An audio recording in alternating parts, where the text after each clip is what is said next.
Kita bersyukur pada pagi ini kembali boleh datang di hadirat Tuhan. Seringkali kita di tengah-tengah segala kepenatan kita, di tengah segala kesibukan kita kehilangan gairah untuk datang beribadah kepada Tuhan. Kita terfokus kepada apa yang kita jalani dari hari ke hari. Padahal sesungguhnya ketika kita boleh masuk di dalam hari perhentian, itu adalah hari di mana kita boleh meletakkan seluruh beban kita, pergumulan kita kepadanya. Yesus berkata, "Marilah kepadaku, semua yang letih lesu dan berbeban berat, aku akan memberikan kelegaan kepadamu." Saudara, kita ingat ketika Allah menciptakan segala sesuatu, Allah menciptakan dalam berapa hari? Allah menciptakan di dalam 7 hari penciptaan. Seringkali bagi kita yang paling penting adalah hari pertama sampai dengan hari ke-6. Kita mengatakan hari ke-7 adalah hari di mana Tuhan beristirahat. Tetapi kata rest itu bukan berarti sama dengan istirahat kita. Kadang orang di hari ke-7, di hari perhentiannya itu, dia mengambil waktu lebih banyak untuk tidur, atau mengambil waktu lebih banyak untuk pergi berjalan-jalan, untuk refreshing.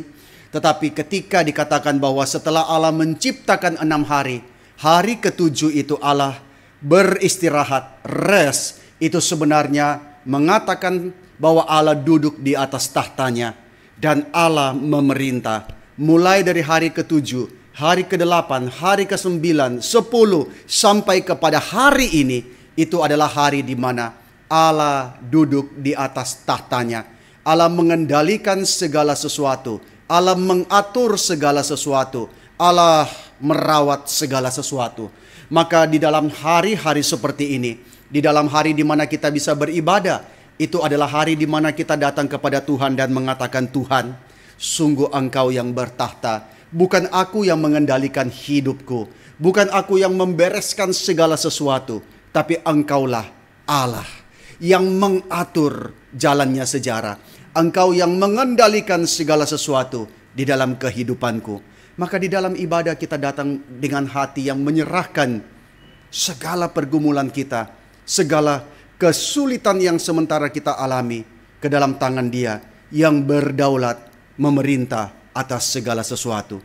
Maka kiranya dengan hati yang demikian kita boleh datang kepada Tuhan, dan kita ketika beribadah, kita bukan cuma beribadah beberapa puluh orang.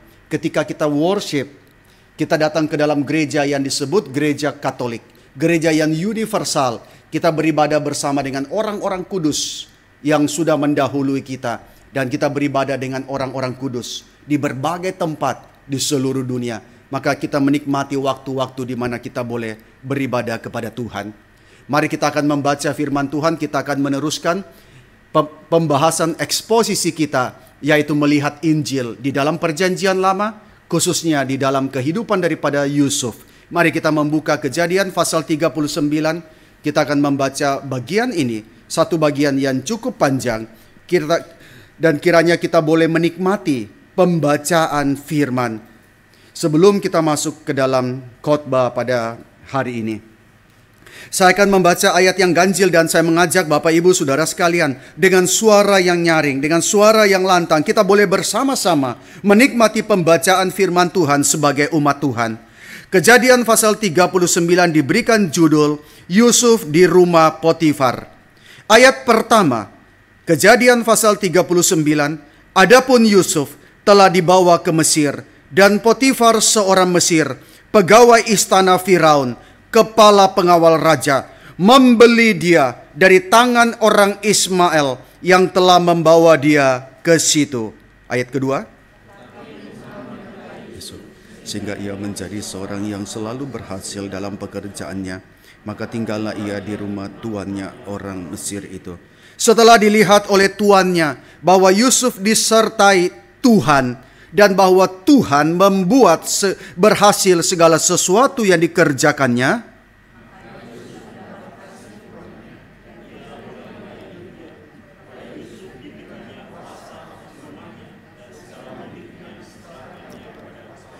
sejak ia memberikan kuasa dalam rumahnya dan atas segala miliknya kepada Yusuf, Tuhan memberkati rumah orang Mesir itu karena Yusuf. Sehingga berkat Tuhan ada atas segala miliknya, baik yang di rumah maupun yang di ladang.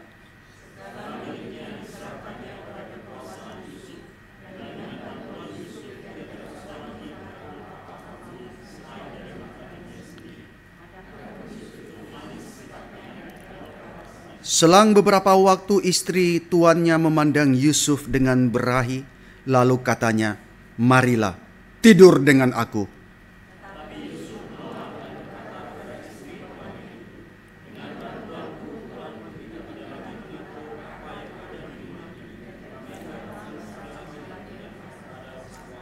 Bahkan di rumah ini ia tidak lebih besar kuasanya daripada aku, dan tiada yang tidak diserahkannya kepada aku selain daripada engkau, sebab engkau istrinya.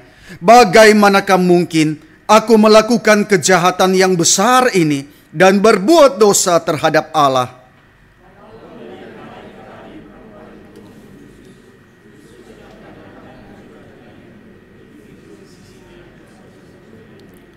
Pada suatu hari, masuklah Yusuf ke dalam rumah untuk melakukan pekerjaannya, sedang dari seisi rumah itu seorang pun tidak ada di rumah.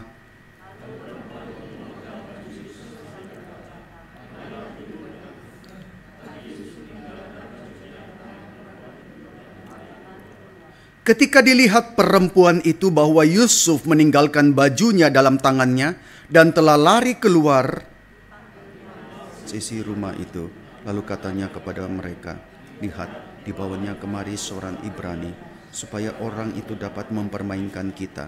Orang ini mendekati aku untuk tidur dengan aku, tetapi aku berteriak-teriak dengan suara keras.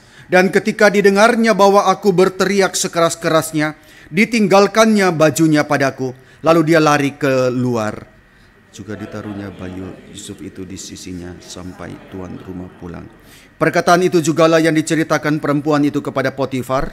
Katanya, "Hamba orang Ibrani yang kau bawa kemari itu datang kepadaku untuk mempermainkan aku. Tetapi ketika aku berteriak sekeras-kerasnya, ditinggalkannya bajunya padaku. Lalu ia lari keluar." Baru saja didengar oleh tuannya perkataan yang diceritakan istrinya kepadanya, "Begini begitulah yang aku diperlakukan oleh hambamu itu." Maka bangkitlah amarahnya. Lalu Yusuf ditangkap oleh tuannya dan dimasukkan ke dalam penjara, tempat tahanan-tahanan raja di kurun. Demikianlah Yusuf dipenjarakan di sana. Tetapi Tuhan menyertai Yusuf dan melimpahkan kasih setianya kepadanya dan membuat Yusuf kesayangan bagi kepala penjara itu.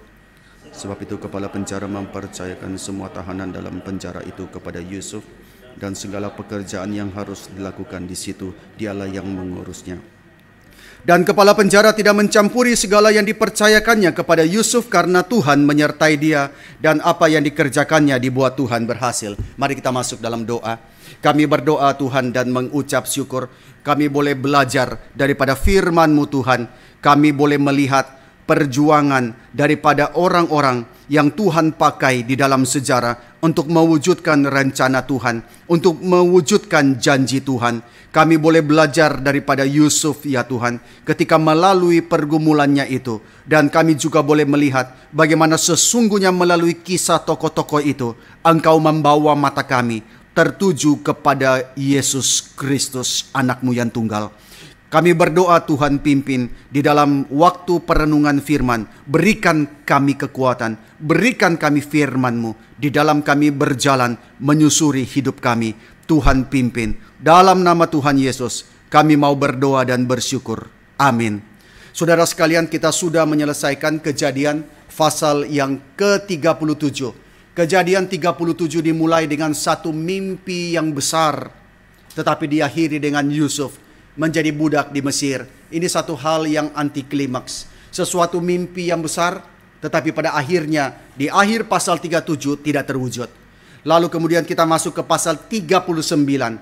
Saudara pernahkah bertanya-tanya, mengapa pasal 37 tidak langsung disambung dengan pasal 38? Kenapa kisah Yusuf lagi menarik-menariknya, lagi seru-serunya, tiba-tiba masuk pasal 38? Pasal 38 itu kita tidak bahas. Tetapi pasal 38 itu bicara tentang siapa? Pasal 38 bicara tentang kakak daripada Yusuf, yaitu Yehuda, dengan seorang perempuan bernama Tamar. Mengapa ada jeda pasal 38 di antara pasal 37 dan pasal 39? Bukankah kalau tidak ada, kisahnya mengalir lebih enak? Saudara lagi seru-serunya nonton, tiba-tiba terputus iklan. Dan iklannya itu panjang pula, saudara. Apa maksudnya? Maka di sini kita waktu membaca Alkitab, ingat, Alkitab tidak dituliskan to us, but for us. Nah, saudara, waktu baca Alkitab selalu ingat, Bible is not written to us, but for us. Alkitab tidak dituliskan untuk kita langsung pada zaman ini. Banyak orang mengambil ayat-ayat Alkitab langsung menerapkannya di dalam situasi pada hari ini. Tetapi kita harus ingat, pertama-tama kita harus mengerti apa yang menjadi tujuan dari penulis. Apa maksud daripada penulis, kenapa dia menuliskan itu, kepada siapa, di dalam konteks apa, dan kenapa di dalam bagian ini ada pasal 38 bicara tentang Yehuda dan Tamar. Maka kita perhatikan, kenapa dua bersaudara ini saja yang dibahas di dalam bagian ini, yaitu Yehuda dan Yusuf. Dan nanti dalam kisah Yusuf, kita melihat dua tokoh ini banyak muncul, yaitu Yehuda dan Yusuf. Nah, kita tahu, saudara, bahwa di dalam perjalanan bangsa Israel nantinya akan ada dua suku yang dominan. Suku apa? Yaitu suku Yehuda dan Efraim. Suku Yehuda dan Efraim. Yehuda itu identik dengan kerajaan utara atau selatan? Selatan. Lalu kemudian Efraim identik dengan kerajaan utara. Nah, ketika Yakub minta Yusuf bersumpah, setelah aku mati, kuburkan aku di Kanaan. Jangan kubur aku di Mesir. Setelah Yakub minta Yusuf bersumpah, kemudian Alkitab mencatat bahwa Yakub mengambil Efraim dan Manasye sebagai anaknya. Istilahnya adalah Yakub mengadopsi anak Yusuf sebagai anaknya. Maka kita lihat dalam Kejadian 48 ayat ke-5, di situ dicatat demikian, kita lihat pada slide. Maka sekarang kedua anakmu yang lahir bagimu di tanah Mesir, sebelum aku datang kepadamu di Mesir, akulah yang empunya mereka. Maka di sini Yakub mengadopsi anak daripada Yusuf.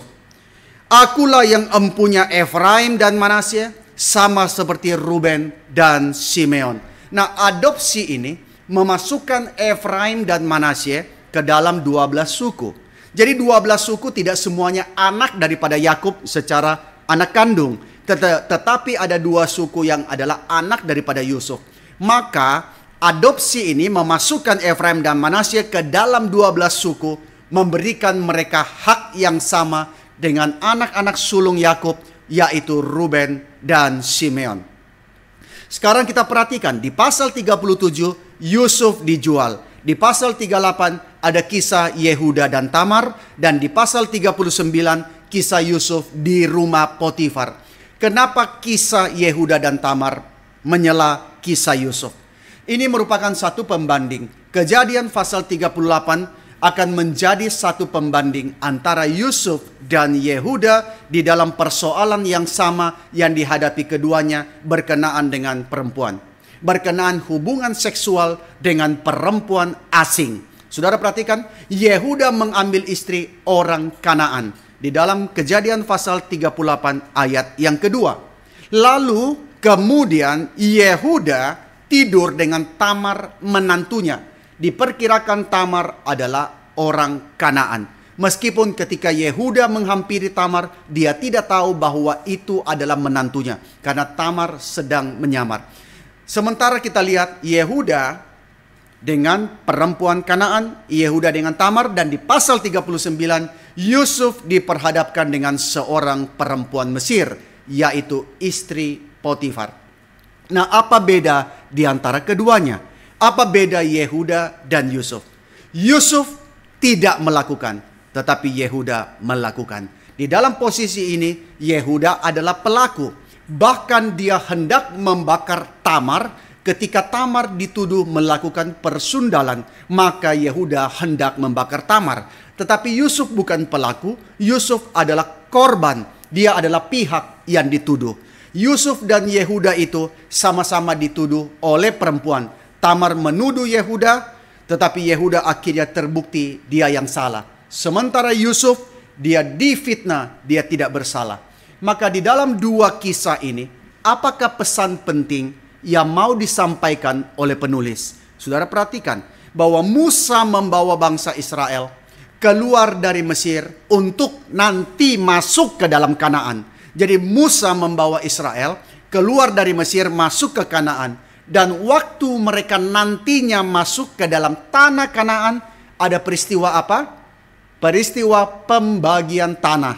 Peristiwa alokasi tanah. Ini untuk suku Yehuda. Ini untuk suku Manasye. Ini untuk suku Ruben, Gad, dan seterusnya. Maka nantinya mereka akan masuk Kanaan, akan ada pembagian tanah. Dan perhatikan, Yusuf dapat berapa bagian?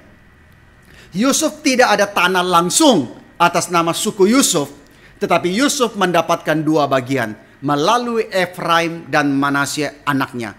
Yusuf anak yang bukan yang paling besar. Dia anak yang bungsu sebelum ada Benyamin. Tetapi dia mendapatkan dua porsi. Dan dua porsi itu adalah hak daripada anak sulung. Maka Yusuf mendapatkan hak daripada anak sulung. Dan di dalam 1 Tawarik pasal 5 ayat pertama, Yusuf dianggap sebagai anak sulung menggantikan Ruben. Di dalam 1 Tawarik pasal 5 ayat pertama mencatat, anak-anak Ruben, anak sulung Israel. Dialah anak sulung, tetapi karena dia telah melanggar kesucian petiduran ayahnya, karena Ruben tidur dengan gundik daripada Yakub, maka hak kesulungannya diberikan kepada keturunan dari Yusuf, anak Israel juga, sekalipun tidak tercatat dalam silsilah sebagai anak sulung. Maka Yusuf dianggap sebagai anak sulung.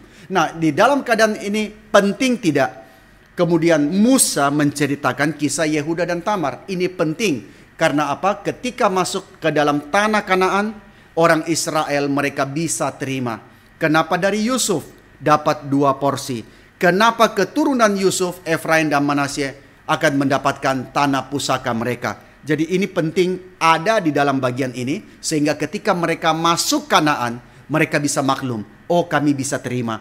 Kenapa dari anak Yusuf masing-masing mendapatkan alokasi mereka.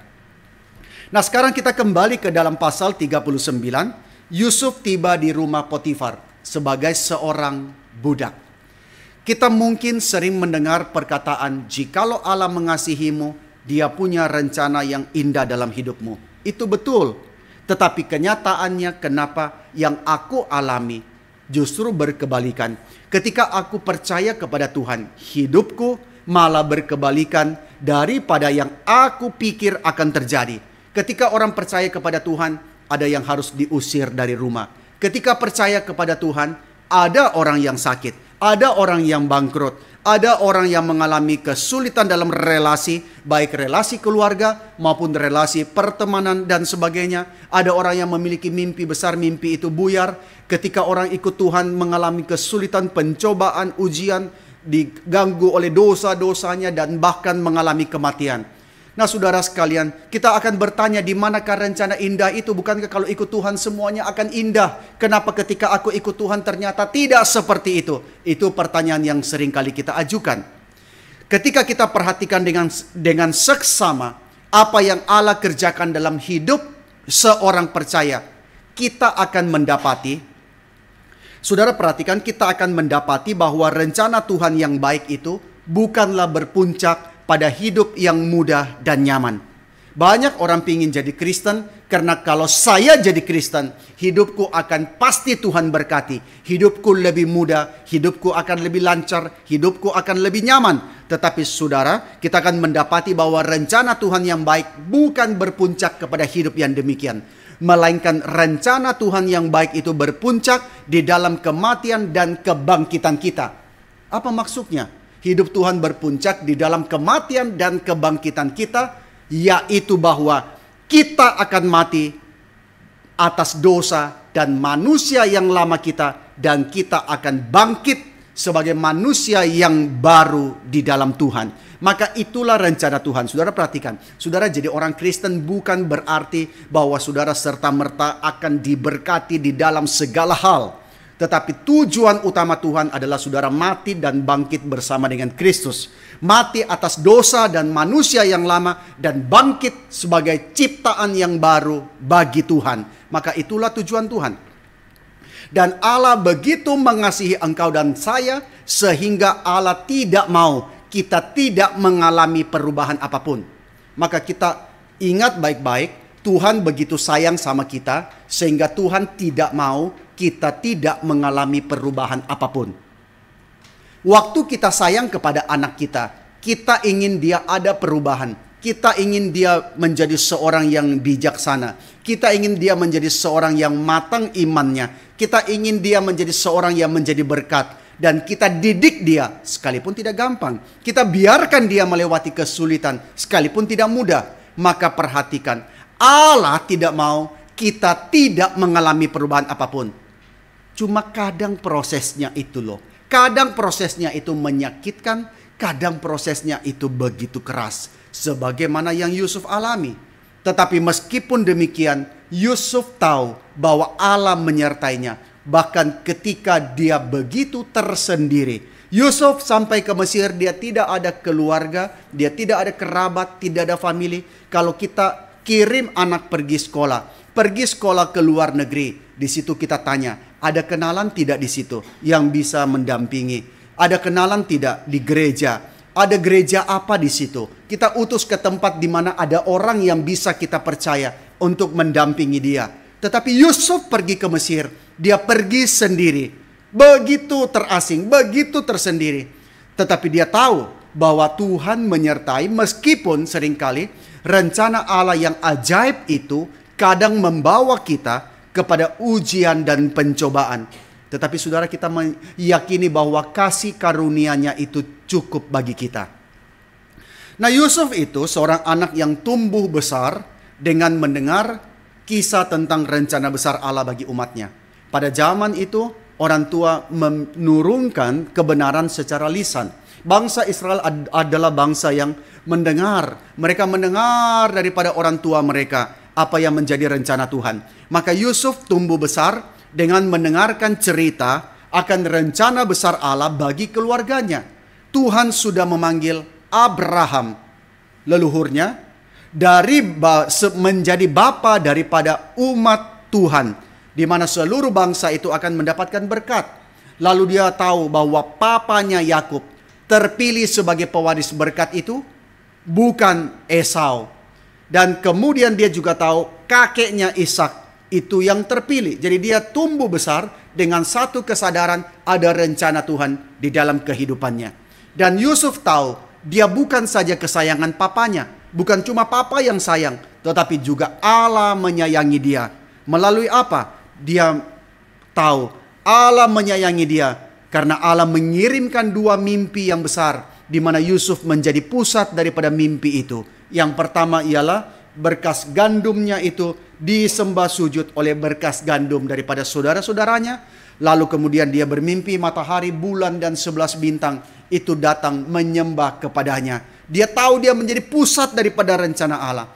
Maka Yusuf tentu berpikir, Allah mengasihiku dan Allah punya rencana besar bagiku. Tetapi sampai di sini kita mendapati bahwa rencana itu seakan-akan buyar. Karena Yusuf dijual sebagai budak di Mesir. Bagaimanakah nasibnya di Mesir itu? Nah, saudara sekalian, waktu di kampung halamannya, saudara-saudara Yusuf menganggap dia sebagai biang masalah. Yusuf ini orang yang menimbulkan masalah di tengah keluarga. Tapi di Mesir, Yusuf justru menjadi berkat. Mengapa bisa? Apakah karena Yusuf itu pandai? Apakah karena Yusuf itu bertalenta? Apakah karena Yusuf itu dikatakan elok parasnya dan manis sikapnya, maka dia menjadi berkat? Nah, saudara, kita kadang berpikir ya, kalau kita mau menjadi berkat, kita harus punya sesuatu yang diberikan, harus punya kelebihan daripada orang lain.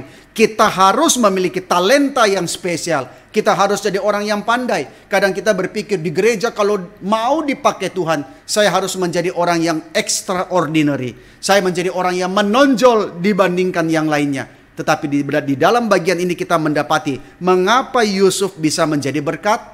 Jawabannya hanya satu, yaitu karena Allah menyertai dia.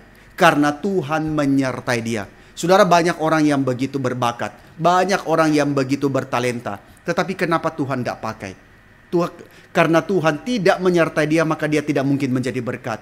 Yusuf bisa menjadi berkat di rumah Potifar. Alkitab mencatat berkali-kali karena Tuhan menyertai dia. Nah, saudara sekalian, narator, penulis yang sebelumnya tidak banyak menceritakan mengenai peranan Allah di dalam kehidupan Yusuf, begitu masuk dalam pasal 39, memberitahu kita 5 kali di dalam ayat pembuka. 5 kali di dalam 5 ayat pembuka, penulis mengatakan bahwa Allah ada bersama dengan Yusuf di Mesir. Yusuf jauh daripada papanya. Papanya kira Yusuf sudah mati. Saudaranya juga, biarkan Yusuf ke Mesir, biarkan dia mati di sana. Tetapi Allah menyertai dia. Dan Allah memberikan kesuksesan kepada Yusuf, membuat dia disayang oleh tuannya Potifar. Nah, narator tidak mau kita miss the point. Narator tidak mau kita teralihkan daripada kenyataan bahwa hanya karena hidup kita sedang susah, hanya karena hidup kita keras, hanya karena hidup kita tidak berjalan sesuai dengan rencana kemauan kita, lantas itu berarti Allah jahat sama kita. Dan bahwa rencananya itu berantakan. Tidak. Jadi Tuhan mau melalui bagian ini kita jangan kehilangan poin penting itu. Bahwa hanya karena hidup kita sementara di dalam kesulitan, hidup kita sementara begitu kerasnya, lantas Allah itu sedang jahat tanda petik dalam hidup kita. Nah, saudara, narator tidak mau kita kehilangan itu. Nah, di dalam pasal ini kita melihat transformasi Yusuf dari seorang anak yang manja, dia menjadi seorang yang dewasa rohaninya. Yusuf dibuang ke Mesir, tetapi peristiwa itu membuat Yusuf dari seorang anak yang manja, dia sekarang menjadi seorang yang dewasa rohaninya. Yusuf dia mulai menghidupi janji Allah kepada Abraham untuk menjadi berkat bagi bangsa-bangsa. Kita tahu bahwa Abraham dipanggil untuk menjadi berkat bagi bangsa-bangsa. Dan di sini Yusuf menghidupi janji itu, khususnya di tengah-tengah ujian dan kehilangan. Seringkali orang dibangkitkan Tuhan menjadi berkat justru di dalam kesulitannya, di dalam pergumulan dia, justru Tuhan memakai dia menjadi berkat. Kadang kita berpikir bahwa kalau orang sedang bermasalah, Tuhan tidak mungkin pakai dia. Tetapi di dalam bagian ini kita lihat bahwa Tuhan justru memakai Yusuf ketika dia berada di tengah ujian dan penderitaan dia. Maka berkat Tuhan begitu nyata di dalam rumah daripada Potifar, dan mereka tahu itu karena Yusuf. Potifar rumahnya tidak seperti itu sebelum ada Yusuf. Maka ketika Yusuf hadir, orang merasakan perbedaan itu, orang merasakan perubahan itu. Nah, saudara sekalian, ketika engkau disertai Tuhan, engkau masuk di mana? Di situ akan ada perubahan. Di situ akan ada satu berkat yang diterima di tempat itu. Dan ketika Yusuf masuk ke rumah Potifar, mereka tahu ada sesuatu yang berbeda, dan itu karena Yusuf. Kejadian 39 ayat 5 mencatat bahwa Tuhan memberkati rumah orang Mesir itu. Karena siapa? Karena Yusuf. Sehingga berkat Tuhan ada atas segala miliknya, baik yang di rumah maupun yang di ladang. Jadi saudara sekalian, kita harus mengakui di dalam hidup kita, apa yang kita miliki, berkat yang kita punya, sekali lagi itu bukan karena kepandaian, bukan karena kehebatan kelihayan kita mengatur, mengelola. Saudara sekalian, lihat rumah Potifar. Sebelum datang Yusuf, tentu juga Potifar tentu orang kaya, tentu orang yang berhasil. Tetapi ketika ada Yusuf, perbedaan itu sangat besar. Karena berkat Tuhan ada atas segala miliknya, baik yang di rumahnya maupun yang di ladangnya. Persis seperti ketika Tuhan memberkati rumah Laban ketika Yakub ada di situ. Maka saudara lihat ya, ketika orang-orang percaya, mereka Tuhan tempatkan di situ, Tuhan mendatangkan berkat yang besar bagi tempat itu karena orang percaya. Dan di dalam ayat 3, Potifar tahu apa yang terjadi. Dia melihat bahwa Tuhan itu bersama dengan Yusuf. Apa yang diserahkan pada Yusuf semata-mata mendatangkan keberhasilan. Dia melihat betapa luar biasanya. Mungkin dulu yang dia kerjakan juga sudah bagus. Tetapi dia sekarang melihat perbedaan besar. Ketika Yusuf yang mengerjakan. Ketika Yusuf yang memimpin dan mengelola. Dia melihat perbedaan itu. Maka di sini saudara sekalian. Keadaan Yusuf yang menyakitkan. Justru menjadi kesempatan bagi tuannya. Di dalam melihat pekerjaan Tuhan melalui Yusuf. Maka saudara, kadang kita tidak sadar bahwa kesusahan kita, kesulitan kita itu sedang Tuhan pakai untuk membawa orang melihat kepada Tuhan yang kita kenal, Tuhan yang kita sembah. Dan di dalam bagian ini Potifar melihat jelas bagaimana tangan Tuhan menyertai Yusuf. Maka di sini kita belajar satu hal. Kita belajar melihat bahwa keadaan kita bisa menjadi sarana orang mengenal Allah. Keadaan kita menjadi sarana orang mengenal Allah. Beberapa waktu lalu saya mendapatkan satu DM di medsos dari orang yang tidak saya kenal. Dia hanya mengatakan, Pendeta Aludin, tolong doakan saya dan anak saya. Kami akan menempuh perjalanan ke Poland. Untuk apa? Untuk berobat karena anak dia umur 7 tahun ada menderita sesuatu penyakit yang tidak ada obatnya. Jadi ini orang dari Indonesia. Dia pergi berobat, pergi ke Poland. Karena di Poland ada seorang dokter yang kemungkinan penelitian dia bisa mengobati. Maka dia pergi ke situ. Saya jarang buka medsos baca setiap DM. Tetapi setelah lewat lebih daripada seminggu, dia menuliskan lagi bahwa kami sudah tiba di Poland. Doakan anak saya sekarang masuk ICU. Katanya kalau tidak masuk ICU nanti anakmu bisa meninggal. Maka anaknya masuk ICU dalam keadaan tidak sadar. Dia mengatakan tolong doakan. Saya tidak tahu ini orang siapa, saya tidak kenal. Kemudian saya balas, lalu kami komunikasi, lalu lewat WA. Dan saya mengajak dia, mari kita doa sama-sama. Kita doa melalui WhatsApp, call, kita doa buat anak dia. Dan saya tidak kenal, tetapi mulai merasa dekat, mulai merasa lihat anaknya itu betapa berat pergumulan dia. Kita anak-anak, ya itu misalnya ya, anak kita boleh pergi sekolah, anak kita boleh belajar dengan baik, anak kita kadang-kadang nakal, begitu segala macam, itu berkat Tuhan. Nah dia bergumul, ini anak satu-satunya, hanya satu anak laki umur 7 tahun, dan menderita satu penyakit yang dimana zat besi menumpuk di satu bagian di otaknya, dan itu mulai akan menghambat pertumbuhan gerakan motoriknya. Anaknya ini cerdas, memiliki kemampuan yang sangat tinggi, tetapi kemudian penyakit ini akan membuat dia kesulitan berjalan, kesulitan berbicara, kesulitan menelan, dan motoriknya akan mengalami penurunan. Ini satu hal yang sebagai orang tua kadang kita pikir, bagaimana sebagai orang tua anak satu-satunya. Kita akan, kadang-kadang anak kita nakal di sekolah ya, kita sudah rasa kayak dunia runtuh ya. Tapi kadang-kadang pergumulan seperti itu membuat kita melihat bagaimana Tuhan membentuk orang itu. Tuhan memakai dia menjadi seorang yang imannya luar biasa.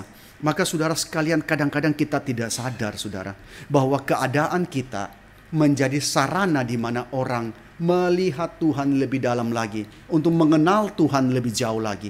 Nah saudara, di dalam bagian ini kita melihat bahwa Potifar memberikan kepercayaan kepada Yusuf. Begitu banyaknya. Potifar memberikan kepercayaan lebih kepada Yusuf. Karena dengan bantuan Yusuf, dia tidak usah mengatur apa-apa lagi kecuali makanannya sendiri. Ini adalah bahasa yang diperhalus. Yaitu dia tidak usah mengurus itu urusan lain, cukup urusan pribadi termasuk istrinya. Maka yang Yusuf kerjakan itu sangat baiknya. Sehingga Potifar tidak usah pusing apapun juga. Urus istri sendiri saja. Maka itu maksudnya saudara sekalian. Nah Yusuf betul-betul disukai seisi rumah Potifar.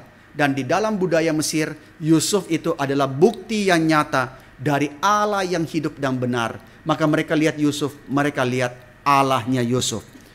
Dan Yusuf persis seperti yang dikatakan di dalam Amsal 22 ayat 29 yang mengatakan, pernahkah engkau melihat orang yang cakap di dalam pekerjaannya? Di hadapan raja-raja dia akan berdiri, bukan di hadapan orang-orang yang hina.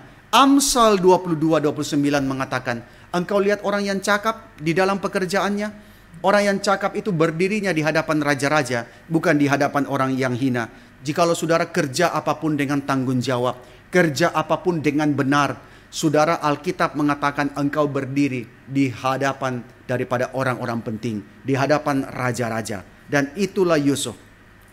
Pelayanan yang setia tentu tidak hanya mendatangkan berkat bagi seisi rumah, tetapi juga tentu bagi Yusuf. Jikalau Yusuf masih tinggal bersama dengan papanya, maka karakter Yusuf tidak mungkin berkembang seperti itu. Maka inilah cara kerja Allah, membangun karakter seseorang dan mengujinya. Bagaimana caranya Tuhan membentuk seseorang dan menguji orang itu? Di dalam bagian ini kita melihat melalui dua cara. Yang pertama ialah kasih tugas dan pekerjaan untuk dia tuntaskan. Dan yang kedua, kasih otoritas atas dia untuk dia belajar taat kepada otoritas itu. Maka saudara, kalau mau mencari orang dan mau menguji orang itu, di dalam banyak hal, di dalam pekerjaan sehari-hari, di dalam pelayanan dia, maka dua hal. Berikanlah kepada dia tugas dan lihat bagaimana dia mengerjakan. Dan kemudian berilah otoritas untuk dia patuhi dan lihat bagaimana dia bersikap.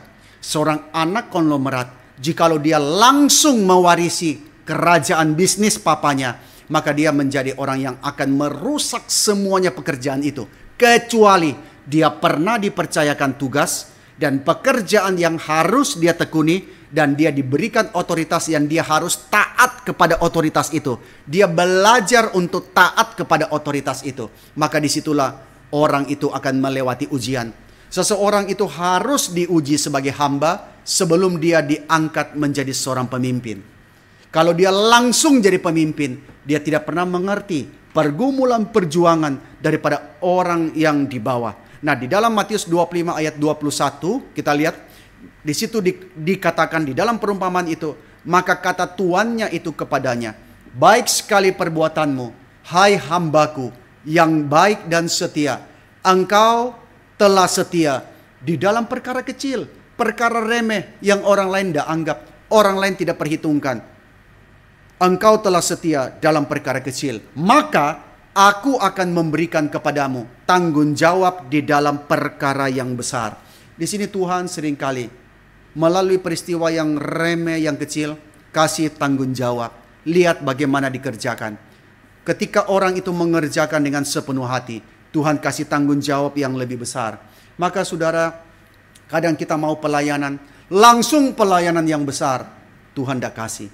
Tuhan uji melalui perkara kecil, melalui hal yang sederhana. Apakah engkau kerjakan dengan sepenuh hati? Jikalau engkau kerjakan dengan sepenuh hati, Dia akan memberikan tanggung jawab semakin besar lagi untuk engkau kerjakan. Dan pada akhirnya Tuhan itu mengatakan, masuklah dan turutlah di dalam kebahagiaan Tuhanmu. Satu hal yang sangat indah, bahwa kita boleh Tuhan percayakan satu hal kita kerjakan, dan Tuhan percayakan lagi, Tuhan percayakan lagi, sampai satu hari waktunya tiba, kita berjumpa dengan Tuhan, dan Tuhan mengatakan, masuklah hambaku yang setia, turutlah dalam kebahagiaan Tuhanmu. Oh, kalimat macam apa lagi yang lebih indah daripada itu? Jikalau satu hari saudara tutup mata mengakhiri seluruh perjalanan hidup di tengah dunia ini, dan saudara berjumpa dengan Dia, dan Dia mengatakan, masuklah hambaku yang setia, turutlah di dalam kebahagiaan Tuhanmu. Satu hal yang sangat indah, saudara sekalian. Tetapi sebelum kita dipercayakan memegang kuasa, kita harus belajar untuk berada di bawah kuasa orang lain dan belajar untuk taat. Seorang filsuf Tiongkok, dia mengatakan, sebelum jadi pejabat, seseorang calon pejabat, dia sebaiknya bertahun-tahun kerja sebagai petani. Mengatakan sebelum orang itu jadi pejabat, dia harus jadi petani. Ada yang mengatakan 20 tahun jadi petani. Loh, sekolah tinggi jadi pejabat, sekolah tinggi untuk jadi bupati, sekolah tinggi jadi gubernur. Kenapa dia harus jadi petani 20 tahun? Buang-buang waktu. Justru tidak. 20 tahun itu akan menjadikan dia seorang pejabat yang sungguh-sungguh ngerti hatinya rakyat. Banyak orang langsung mau jadi pejabat penting, tetapi tidak melalui perjuangan seorang rakyat biasa. Maka ini pelajaran yang sangat penting. Yusuf dari hal kecil dia setia, maka kini dia menjadi manajer atas seluruh isi rumah Potifar. Ini promosi karir yang luar biasa. Bayangkan seorang anak 17 tahun datang ke Mesir, dipromosikan sebegitu rupa, akhirnya menjadi kepala atas seluruh isi rumah Potifar. Sampai di sini saudara kita lihat, so far so good. Semuanya berjalan dengan baik. Maka kita akan menghidupi jargon Kristen pada umumnya, saudara, yang mengatakan, layanilah Tuhan. Jikalau engkau layani Tuhan, segala sesuatu akan sempurna bagimu, akan menjadi perfect bagimu. Kalau layani Tuhan, saya akan serta-merta, saya akan melihat hidupku itu sempurna adanya. Engkau diberkati, juga orang-orang di sekitarmu akan diberkati. Maka kita menghidupi jargon seperti itu. Dan bukankah itulah yang seringkali kita artikan dengan God be with us. Tetapi kita akan lihat nanti pada ending daripada pasal ini. Yusuf sendiri adalah orang yang diberkati Tuhan luar biasa. Yusuf itu punya banyak anugerah. Tapi saudara ingat, orang yang diberi banyak dituntut banyak. Dan orang yang diberi banyak harus hati-hati. Karena di balik semua anugerah yang Tuhan kasih, ada bahagia dan ada bahaya. Pendeta Stephen Tong selalu mengatakan orang yang diberi banyak ada bahagianya, tapi ada bahayanya. Seorang anak yang cantik sekali dari kecil, orang tua kemana-mana tidak tenang melepas. Ada bahagia? Ada. Tapi ada bahaya kalau kemana-mana. Tapi anak yang tidak cantik, orang tua tenang. Kemana-mana pergi, biarin saja. Tidak banyak yang akan mengganggu. Nah, di situ ada kesulitan, tapi ada juga bahagianya. Nah, Yusuf ini ada kelebihan yang Tuhan kasih. Tetapi setiap berkat bisa mendatangkan bahaya. Mengundang pencobaan besar. Orang pintar ada bahaya enggak? Ada bahaya. Pintar juga untuk memikirkan kemungkinan melakukan kejahatan. Karena dia mampu melampaui pikiran daripada orang lain. Maka berkat yang Tuhan kasih ada bahayanya. Dan salah satu bahaya besar bagi Yusuf adalah ketampanannya yang luar biasa. Yusuf ini orang yang tampannya luar biasa. Kejadian 39 ayat 6 menggambarkan Yusuf sebagai orang yang manis sikapnya dan elok parasnya. Nah, ini kombinasi yang mematikan, saudara. Ini kombinasi yang mematikan. Sudah manis sikapnya, elok parasnya. Ada orang yang mukanya kayak malaikat, hatinya kayak setan, saudara sekalian. Ada orang yang muka setan tapi hatinya kayak malaikat, saudara. Nah, ini Yusuf, ini kombinasi yang mematikan. Dia elok parasnya, sikapnya manis. Tetapi inilah yang akan membawa dia ke dalam masalah yang besar dengan istri daripada Potifar. Nah, ketampanan Yusuf itu memang sudah warisan, saudara. Diturunkan daripada nenek buyutnya Sarah. Kita lihat Kejadian 12 ayat 11. Di mana Abraham berkata kepada Sarai, memang aku tahu bahwa engkau adalah seorang perempuan yang cantik parasnya. Lalu mama daripada Yusuf memang cantik. Dalam Kejadian 29 ayat 17 dikatakan, Leat itu tidak berseri matanya, tetapi Rahel itu elok sikapnya dan cantik parasnya. Mirip dengan Yusuf. Tetapi karena itu Yusuf akan menghadapi bahaya. Jikalau Yusuf pernah menghadapi bahaya besar, yaitu dia dibuang ke sumur karena kebencian saudara-saudaranya, maka sekarang dia menghadapi bahaya lebih besar oleh karena hawa nafsu daripada seorang perempuan yang jahat. Nah, saudara, hati-hati dengan perempuan yang jahat. Di dalam Amsal 23 ayat 27 mengatakan, karena perempuan jalang itu adalah lubang yang dalam yang akan membuat orang terjatuh. Dan begitu dalam sampai dia susah untuk kembali lagi. Dan perempuan asing adalah sumur yang sempit. Ini satu peringatan yang diberikan oleh Amsal. Dan di sini Yusuf akan menghadapi bahaya besar karena hawa nafsu daripada seorang perempuan yang hatinya jahat. Dan saudara jangan pikir istri Potifar ini adalah tipikal mak-mak yang sudah tidak lagi menarik. Saudara, pejabat zaman dulu pasti cari istri yang cantik, saudara. Pasti cari istri yang masih muda. Maka istri Potifar ini juga adalah seorang muda yang mungkin memiliki satu daya goda yang juga bisa membuat Yusuf jatuh. Nah, istri Potifar ini tertarik dengan paras daripada Yusuf dan begitu menginginkan Yusuf. Dan perhatikan pada awalnya istri Potifar tidak menggoda Yusuf dengan kata-kata rayuan yang manis. Dia tidak menggoda Yusuf dengan rayuan yang manis. Tetapi boleh dibilang dia memberikan perintah kepada Yusuf. Dia mengatakan, marilah tidur dengan aku. Lie with me. Ini adalah satu perintah dengan nada bicara yang sama. Seperti misalnya dia suruh hambanya kerja itu. pergi siram kebun, pergi urus taman. Itu sama dengan dia memberikan perintah kepada Yusuf. Di sini seakan-akan Yusuf hanyalah aset dalam tangan dia yang bisa dia pakai sesukanya. Dan ini pencobaan yang dialami Yusuf adalah jenis pencobaan ketika orang berkuasa atasmu. Ini ada macam pencobaan yang engkau berkuasa untuk mengenyahkan. Tetapi ini pencobaan di mana orang berkuasa atasmu. Nah, istri Potifar ini memperlakukan Yusuf begitu rendahnya.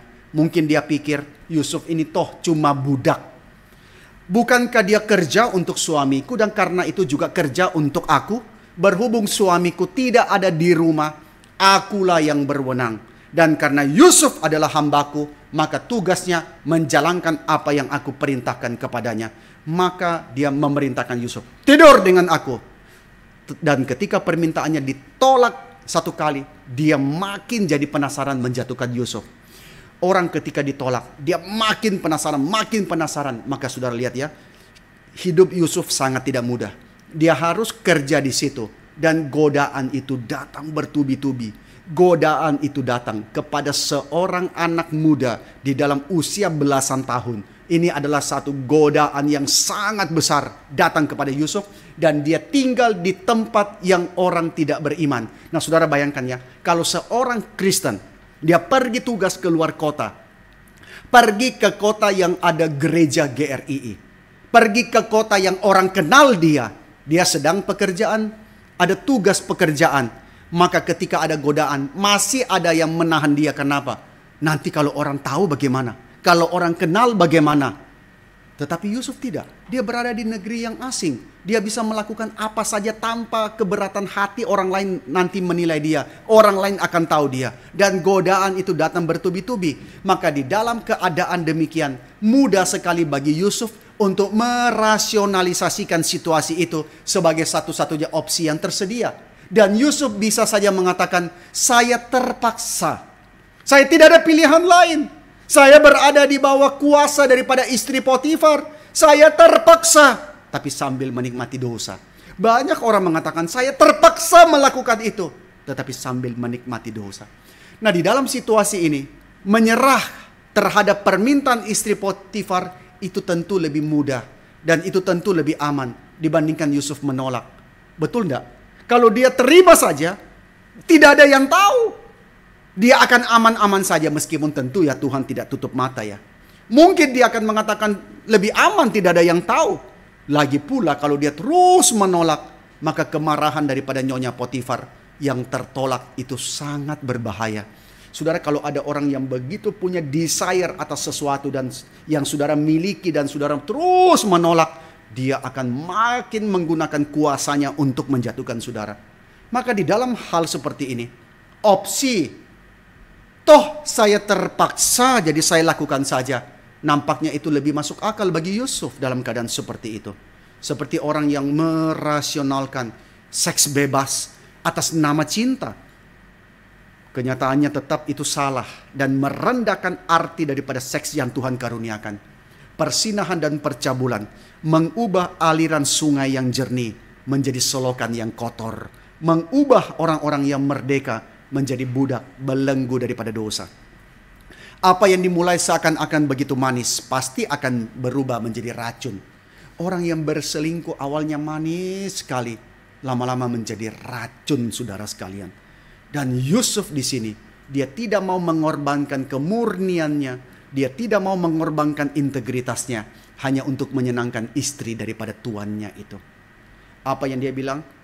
Dia mengatakan kepada istri Potifar bahwa ini adalah sebuah pengkhianatan atas kepercayaan yang Potifar berikan kepadanya. Alkitab mengatakan berkat Yusuf Potifar tidak usah mengurus apa-apa lagi kecuali makanannya. Itu kalimat halus daripada apa? Potifar tidak usah urus apapun juga kecuali istrinya aja.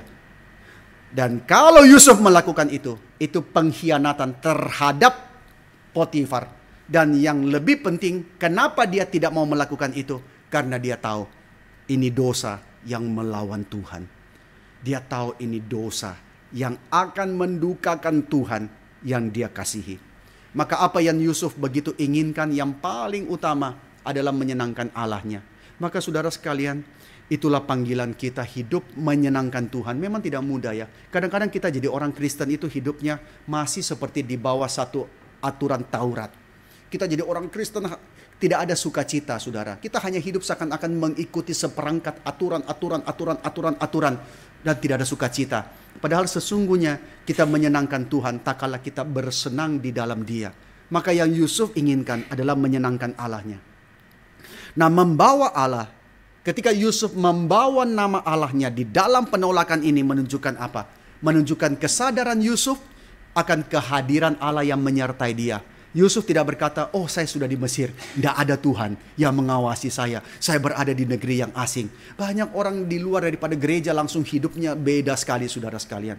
Ada baru-baru kita membaca berita di Amerika, seorang kepala kota yang kecil, juga seorang pendeta, dia bunuh diri karena kehidupan pribadinya diekspos oleh media. Ternyata pendeta itu, dia suka memakai baju perempuan. Lalu dia punya orientasi seksual yang menyimpang. Dan ketika dia bunuh diri, orang mempersalahkan. Kenapa kehidupan pribadinya mesti diekspos? Bukan kebiarkan saja. Toh kehidupan pribadi sama kehidupan dia di gereja berbeda. Tidak, saudara sekalian. Kehidupan seorang Kristen bukan ketika dia serta-merta di luar gereja, maka dia menjadi orang yang lain. Tidak.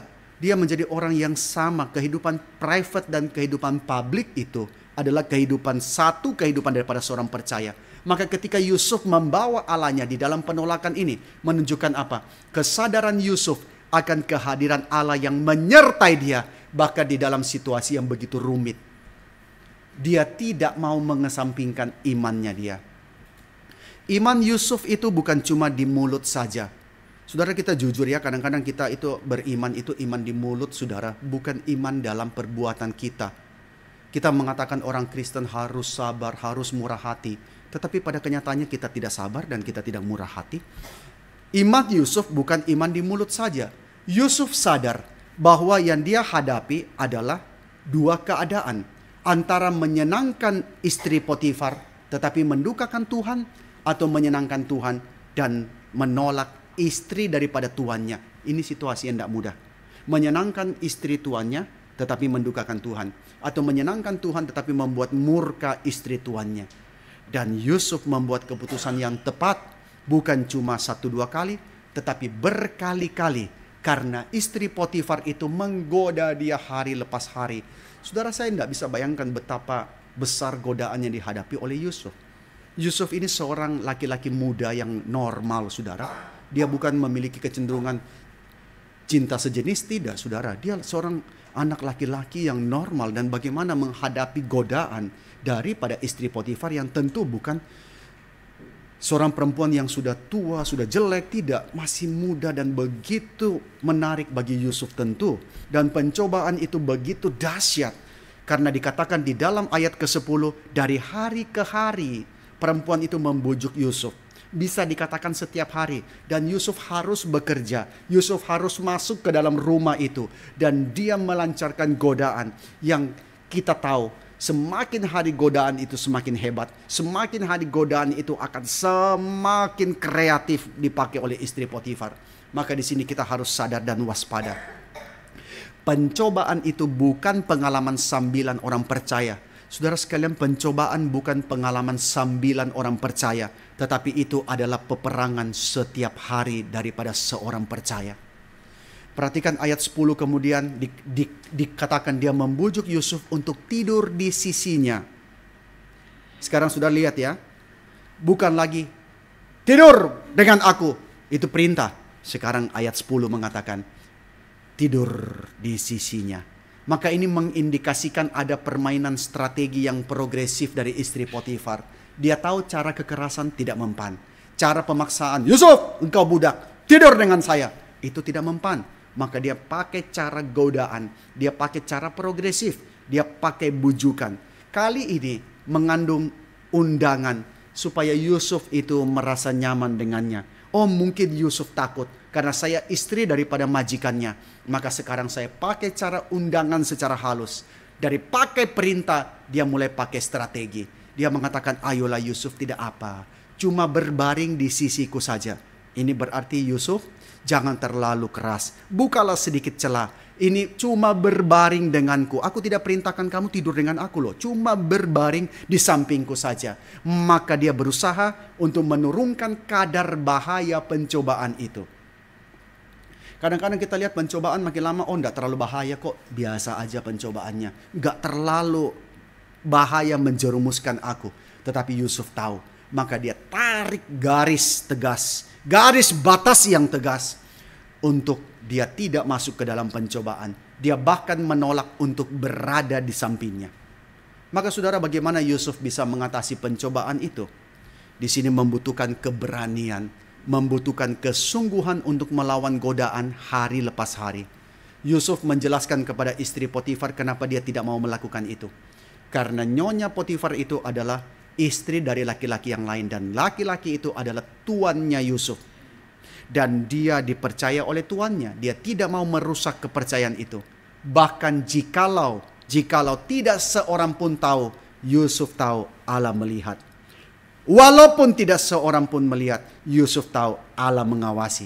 Dan Yusuf tahu hal itu sangat mendukakan Tuhan Allah melihat hal itu. Apa yang diminta perempuan itu hanyalah kenikmatan yang sekejap. Tetapi bagi Yusuf ini adalah kejahatan besar di hadapan Allah. Bagi perempuan itu biasa di Mesir seperti itu. Pejabat-pejabat di Mesir seperti itu. Kehidupan di Mesir sehari-hari seperti itu. Tetapi Yusuf sudah menetapkan bahwa ini adalah kejahatan yang besar di hadapan Allah. Apa yang dikatakan Yusuf di ayat ke-9 memberitahu kita bahwa ada standar kebenaran yang diwariskan kepada Yusuf yang dia pegang baik-baik. Maka ketika kita mengajar anak-anak, saudara sebagai guru sekolah minggu, saudara mengajar remaja, saudara sedang mengajar seseorang yang akan memegang standar kebenaran itu satu hari nanti. Maka saudara, kita berhati-hati waktu mengajar, sebab anak-anak itu dia akan memegang standar itu. Apakah standar itu ketat ataukah standar itu tidak? Maka Yusuf pegang ketat standar kebenaran yang diwariskan kepadanya. Dia walau masih muda, dia simpan ajaran yang diperoleh itu. Maka orang yang masih muda, dengar segala pengajaran yang engkau terima, sebab itu akan menuntun hari-hari depanmu. Waktu kamu berada di tempat yang asing. Waktu kamu sudah tidak ada lagi dalam lingkungan gereja seperti ini, di mana orang akan mendampingi, orang akan memberitahu sesuatu kepadamu. Maka pegang baik-baik dari masa mudamu. Penguasaan diri itu faktor yang penting di dalam membangun karakter dan mempersiapkan seseorang menjadi pemimpin. Saudara ingat ya, penguasaan diri itu sangat penting. Kadang-kadang kita melihat orang yang sangat berbakat di dalam gereja pelayanan, tetapi tidak ada penguasaan diri di dalam hal-hal yang penting. Amsal 25 ayat 28 mengatakan, orang yang tidak dapat mengendalikan diri adalah seperti kota yang roboh temboknya. Kalau kota sudah roboh temboknya, siapa saja masuk, anjing masuk, kambing masuk, apapun juga bisa masuk. Maka Amsal bilang orang kalau tidak bisa mengendalikan diri itu sama seperti kota yang roboh temboknya. Pada hari itu istri Potifar kemudian dia mengatur supaya semua hamba-hambanya keluar rumah. Mungkin Yusuf malu. Dia kan orang asing, dia tidak tahu budaya di sini. Kalau begitu saya suruh semua hamba keluar. Dan pada hari itu dia mau melancarkan godaan yang pamungkas. Godaan yang paling puncak pada hari itu. Dan pada hari itu dalam situasi yang begitu berbahaya, Yusuf bukan cuma menolak, tetapi dia melarikan diri. Nah saudara sekalian, Yusuf tahu godaan ini terlalu besar. Ini akan menjatuhkan dia. Ini akan membuat dia mendukakan Tuhan. Dan Yusuf memilih dia harus cepat-cepat lari daripada godaan itu. Maka di situ dia lari daripada istri Potifar. Nah saudara, ada waktunya di mana lari daripada kehidupan itu adalah tindakan pengecut. Tetapi ada pula waktu di mana melarikan diri adalah bukti daripada keberanian dan integritas seorang percaya. Sebagaimana Paulus memberikan nasihat kepada Timotius, Paulus mengatakan jauhilah nafsu orang muda. Paulus tidak mengatakan tidak apa-apa engkau ada di situ, engkau kan Kristen, engkau bisa menolak godaan itu, engkau punya kekuatan. Tidak, Paulus mengatakan yuk orang muda hati-hati ya. Orang muda begitu banyak godaan.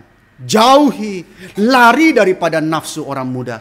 Nah Yusuf lari, waktu Yusuf lari, jubahnya ditarik oleh istri Potifar. Maka akibatnya Yusuf ini selalu urusannya sama jubah. Pertama jubahnya, gara-gara itu dia dibuang oleh saudaranya. Dia akhirnya dijual oleh saudaranya. Dia kehilangan jubahnya.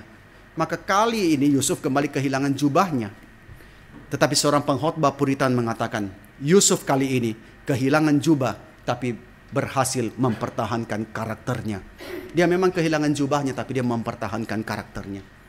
Bisa disimpulkan bahwa kunci utama pertahanan Yusuf terhadap dosa adalah hati yang mau menyenangkan Tuhan, lebih daripada keinginan mencicipi kesenangan atau menghindari masalah. Sudah lihat ya, kunci daripada Yusuf adalah keinginan untuk menyenangkan Tuhan, lebih daripada keinginan mencicipi kesenangan atau menghindari masalah. Tentu Yusuf sudah berusaha keras menghindari situasi yang bisa membawa kepada pencobaan. Dia selalu menghindar hanya berduaan dengan istri Potifar.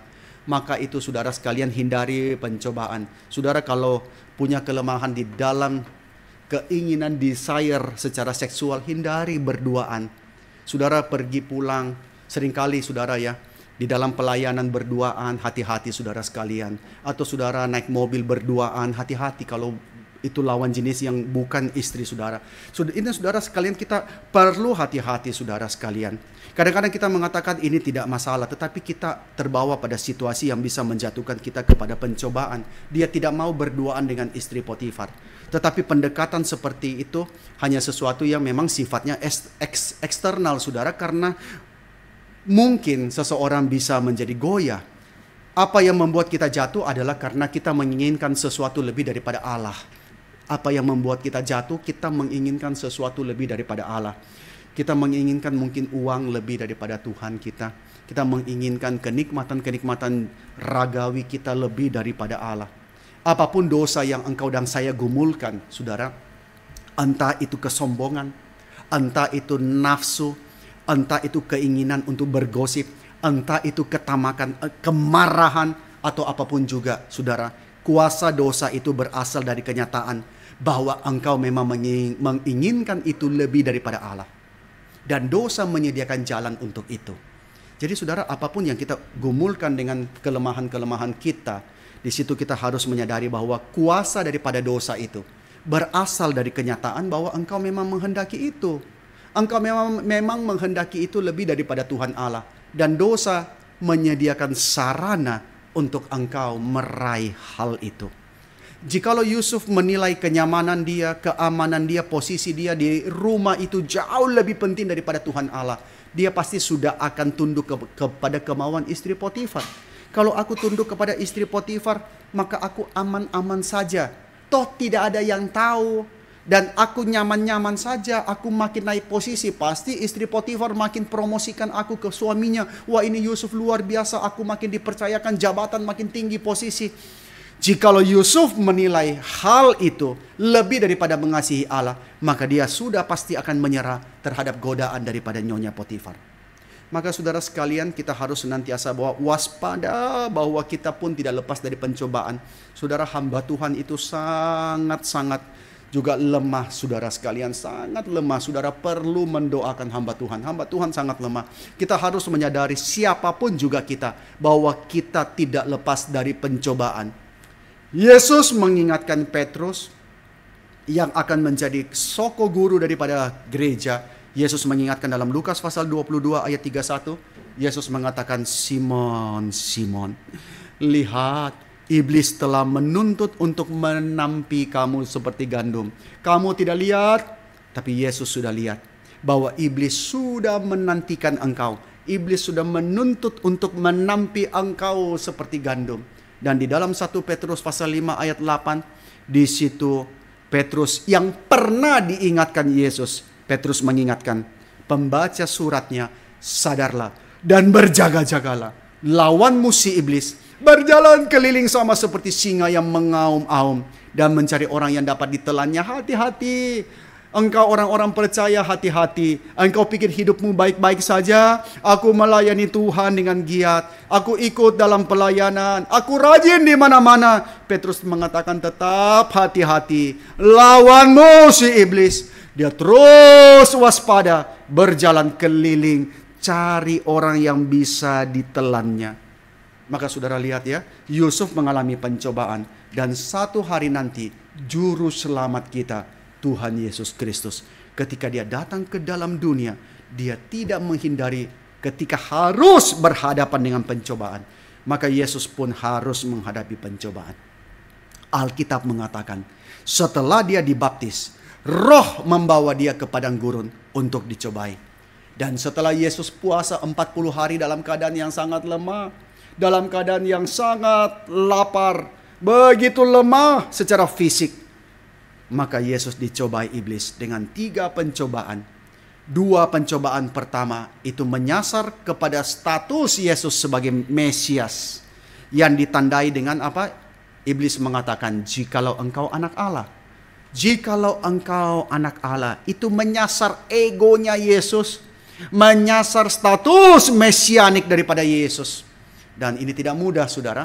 Kalau orang mulai menyinggung ego kita, kalau orang mulai singgung harga diri kita, maka ini kita sangat mudah terpancing. Kalau orang mulai singgung, jikalau engkau orang reform, jikalau engkau orang GRII, nah kita langsung terpancing. Dan setan mengatakan, jikalau engkau anak Allah. Ini menyinggung ego daripada Yesus. Pencobaan ketiga walau hanya tersirat, tetapi juga menyerang sisi mesianik dan keilahian daripada sang anak Allah. Dan pencobaan itu mendorong Yesus untuk menyembah kepada berhala, sesuatu yang bukan Allah, selain daripada Allah, menyembah kepada setan. Dan ini adalah pencobaan yang di padang gurun orang Israel gagal. Orang Israel gagal di dalam pencobaan-pencobaan itu. Tetapi di situ Yesus menghadapinya dan Yesus menang terhadap pencobaan. Kita akan membahas lebih jauh kemenangan daripada Kristus yang dikaitkan dengan kemenangan Yusuf pada khotbah yang berikutnya. Tetapi saya ingin kita menangkap apa yang melandasi kemenangan Yesus terhadap pencobaan. Kenapa Yesus menang terhadap pencobaan? Karena dia mengasihi Bapanya. Karena dia mengasihi Bapanya. Dan Yesus hanya ingin melakukan apa yang berkenan kepada Bapanya. Ini kunci daripada Yesus menghadapi pencobaan. Dan inilah kunci kita menghadapi pencobaan. Hati yang mau menyenangkan Allah Bapa kita. Tak kala kita digoda oleh kekuasaan, di situ kita berdoa apa yang menyenangkan hati Tuhan. Waktu kita digoda oleh kemarahan, kita digoda oleh kebencian, kita digoda oleh ketamakan, di situ kita mengingat dan berdoa, Tuhan, apa yang berkenan kepadamu. Bagaimana memiliki hati seperti itu? Beranikah kita mengatakan kita siap menghadapi pencobaan? Beranikah kita mengatakan ketika pencobaan tiba kita akan siap? Tidak mudah, saudara sekalian ya. Tetapi melalui pelajaran ini kita melihat hanya dekat kepada Allah saja, itulah kekuatan kita. Hanya dekat kepada Allah saja, itu kekuatan kita. Kita berdoa membaca firman, kita merenungkan firman Tuhan, kita minta kekuatan daripada Tuhan. Setiap hari tidak mudah, saudara sekalian. Pencobaan itu datang. Bahkan kepada orang-orang besar di dalam sejarah gereja, mereka juga bergumul. Mereka menghadapi pencobaan dari hari ke hari. Mereka menghadapi goncangan imannya dari hari ke hari. Luther kalau sudah digoda, dia merasa pencobaan itu begitu hebat. Dia seringkali lempar sesuatu ke tembok. Dia mengatakan, "Nyala engkau iblis." Begitu sulit pencobaan itu.